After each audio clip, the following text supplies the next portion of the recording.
बिस्मिल्लाहिर्रहमानिर्रहीम। मैं हूं उमर हयात ख़ान और आप देख रहे हैं मेरा ऑफिशियल यूट्यूब चैनल। और आज के वीलॉग में कुछ अहम ख़बरों पर बात करेंगे और अहम ख़बरें आपको बताए देते हैं कि आज कौन सी अहम ख़बरें हैं। ईरानी सदर का दौरा पाकिस्तान और क्या इस दौरे में बातचीत हुई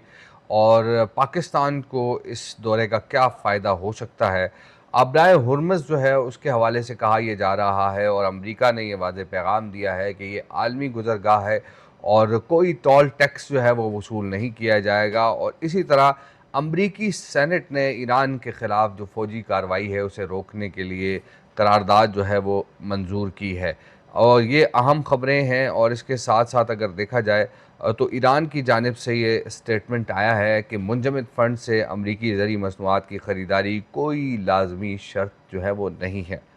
और इसी तरह बात करेंगे तहरीक लब्बैक के हवाले से जो मुज़ाकराती कमेटी बनाई गई थी, कुछ अहम आपसे ख़बर जो है वो शेयर करनी है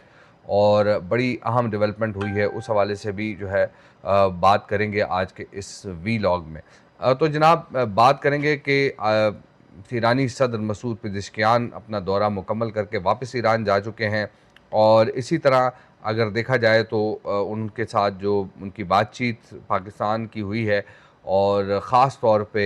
दोनों ममालिक के दरमियान जो है अपने ताल्लुकात को मज़ीद वुसअत देने के हवाले से जो है वो एक सैर हासिल गुफ्तगू, जामे गुफ्तगू। और फिर आपने ये भी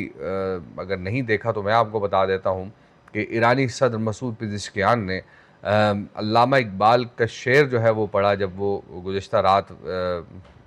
प्रेसिडेंसी में इशाइये में मौजूद थे। और इसी हवाले से बड़ी बड़ी एक अहम डेवलपमेंट हुई है। लेकिन दूसरी जानिब अब भी कुछ ऐसे स्टेटमेंट्स हैं, कुछ ऐसे बयानात हैं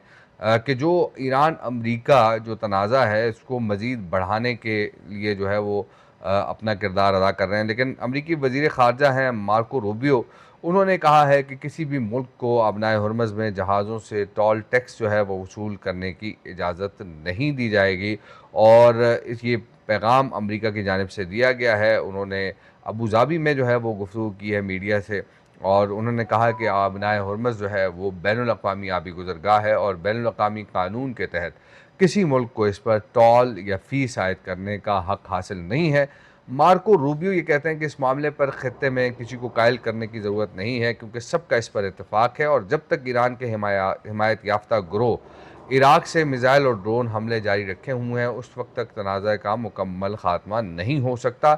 तो ये भी अब ज़ाहिर है एक मामला है और इस पर क्या डेवलपमेंट होती है आगे जाके पता चलेगा। और इसी के साथ साथ अमरीकी सेनेट ने ईरान के ख़िलाफ़ फ़ौजी कार्रवाई रोकने की करारदाद वाज़ेह अक्सरियत से मंजूर की है। और अमरीकी सेनेट ने 48 के मुकाबले में 50 वोटों से ईरान के ख़िलाफ़ फ़ौजी कार्रवाई रोकने से मुतालिक मुश्तरका करारदाद के हक़ में फ़ैसला दे दिया है। और करारदाद इस माह के आगाज़ में ऐवान नुमाइंदगान से मंजूर हो चुकी है और अमरीकी सेनेट जो है वो उसमें रिपब्लिकन्स को अक्सरियत भी हासिल है। तो ये इम्पॉर्टेंट ख़बर इस वजह से है क्योंकि डोनल्ड ट्रंप जो है वो ईरान पर हमले के बाद अपने मुतनाज़ बयानात की वजह से अमेरिका के अंदर अपनी जो मकबूलियत है वो खो चुके हैं। और उनकी जब उन्होंने देखा कि उनकी मकबूलियत का ग्राफ गिर रहा है, लोग उनकी मुखालफत कर रहे हैं, तो फिर डोनल्ड ट्रंप ने ईरान जो है ईरान के साथ बातचीत का अमल आगे बढ़ाया। लेकिन अब भी हम ये देख रहे हैं कि डोनल्ड ट्रंप जो हैं वो अपने मुतनाज़ा बयानात की वजह से हेडलाइंस पर रहते हैं। ट्रूथ जो सोशल मीडिया वेबसाइट है उस पर उनके बयानात जारी होते हैं। और ख़ास तौर पे अगर देखा जाए तो ये एक इस तनाज़े को मज़ीद बढ़ाने के लिए जो है वो जल्ती पर तेल का काम कर रहा है। ईरान की जानिब से ये कहा गया है कि मुंजमद फ़ंड से अमरीकी मसनूआत ख़रीदारी कोई लाज़मी शर्त नहीं है। और ये बयान जो है वो ईरान के मरकज़ी बैंक के गवर्नर अब्दुल नासिर हेमती ने दिया है। और उन्होंने कहा कि वाशिंगटन के साथ मुआहदे के तहत ईरान को मिलने वाले मुंजमद फ़ंड्स में से रकम अमरीकी ज़री मसनूआत की ख़रीदारी पर ख़र्च की जा सकती है। ताहम इस हवाले से कोई लाज़मी शर्त जो है वो आयद नहीं की गई है। और अमरीकी सदर डोनाल्ड ट्रंप के दावे की उन्होंने तरदीद की है और मुआहदे के तहत ईरान पाबंद है कि वो ये रकम सिर्फ अमरीकी बरामदात की ख़रीदारी पर ख़र्च करे। तो ये भी उन्होंने कहा कि ये दुरुस्त है कि तेहरान को इब्तदाई तौर पर जारी किए गए $12 अरब ज़रूरी अशिया और अद्वियात की ख़रीदारी के लिए इस्तेमाल किए जाएंगे, लेकिन इससे ईरान को ये सहूलत मिलेगी कि वो अपने दीगर माली वसाइल अपनी ज़रूरी और तरजीहात के मुताबिक जो है वो ख़र्च कर सकें। तो ज़ाहिर है कि इसमें कोई दो राय नहीं है कि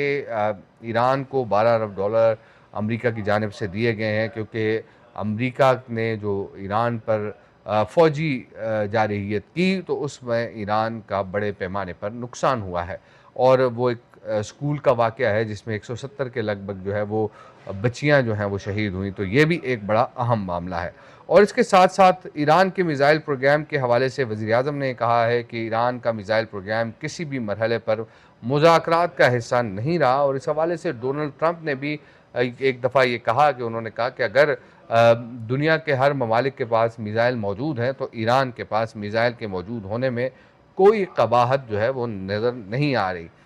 अब थोड़ा-सा हम बात करेंगे ट्रंप की करीबी जो हैं इत्तेहादी, उनको इसराइल को एतमाद में लेने की कोशिश की जा रही है, और अमेरिका और ईरान के दरमियान अबूरी मुआहदे और वाइट हाउस की जानिब से इसराइल पर तनकीद के बाद इस वक्त पैदा होने वाली कशीदगी के दौरान ट्रंप के करीबी इत्तेहादियों ने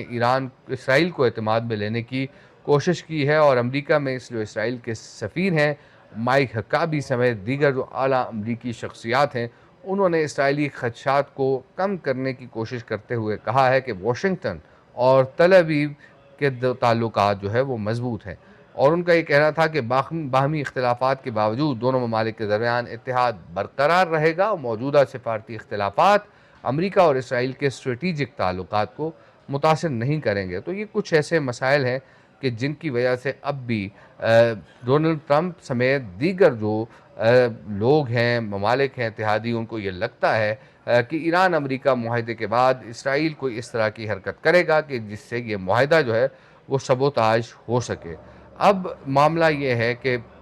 इस वक्त बड़े पैमाने पर ये कोशिश की जा रही है कि ये जो 60 रोज़ की अबूरी जंगबंदी हुई है और ये अबूरी मुआहदा जो हुआ है, उस मुआहदे को बरकरार रखने के लिए बड़े पैमाने पर जो है वो कोशिशें की जाएँ। अब जो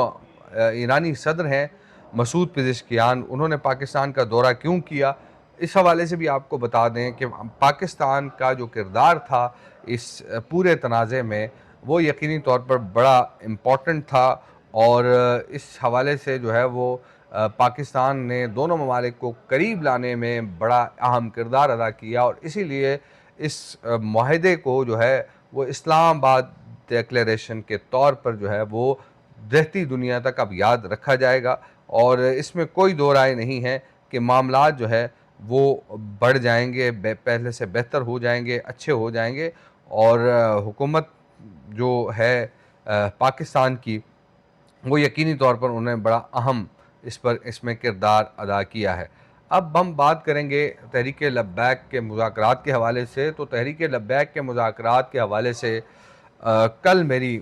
बात हुई है वज़ीर ममलिकत दाखिला तलाल चौधरी साहब से। तलाल चौधरी साहब जो है वो कल पार्लियामेंट के इजलास में आए, और क्योंकि कल बजट की मंजूरी थी, और बजट की मंजूरी जो है वो कल हो गई, और उसमें भी हमने ये देखा कि अपोजिशन की जानिब से ऐवान से वॉकआउट किया गया, और जब इजलास ख़त्म हुआ तो तलाल चौधरी साहब पार्लियामेंट के गेट नंबर 1 से बाहर निकल रहे थे। मीडिया उनसे बात करने की कोशिश कर रहा था, लेकिन उन्होंने मीडिया से बात नहीं की। तो मैंने गाड़ी में बैठ रहे थे, तो मैंने उनसे जाके पूछा, मैंने कहा जी एक कमेटी बनाई गई थी, और उस कमेटी ने जो है वो तहरीक लब्बैक के हवाले से जो मामलात थे उन पर जो है वो बातचीत करनी थी। तो मुफ्ती मुनीबुर रहमान साहब का जो वफ़द था वो भी उस कमेटी का मेंबर था, आप उसके जो है वो चेयरमैन थे कमेटी के, और आप और उन दोनों यानी तरफ़ैन ने जो है इन चीज़ों को सेटल डाउन करना था, लेकिन अब तक इस कमेटी का कोई इजलास नहीं हुआ। तो तलाल चौधरी साहब ने, मैंने कहा वो कमेटी बनाई गई थी तो क्या हुआ? उसने कहा कि वो कमेटी जो है, यानी तलाल चौधरी साहब ने कहा कि कमेटी जो है वो मौजूद है, लेकिन अब तक इसका कोई इजलास नहीं हो सका है, और मुस्तकबिल में शायद हम इस पर कोई बातचीत करें, लेकिन फ़िलहाल इजलास बुलाने का कोई इरादा नहीं है। तो ये एक अहम डेवलपमेंट, अहम खबर है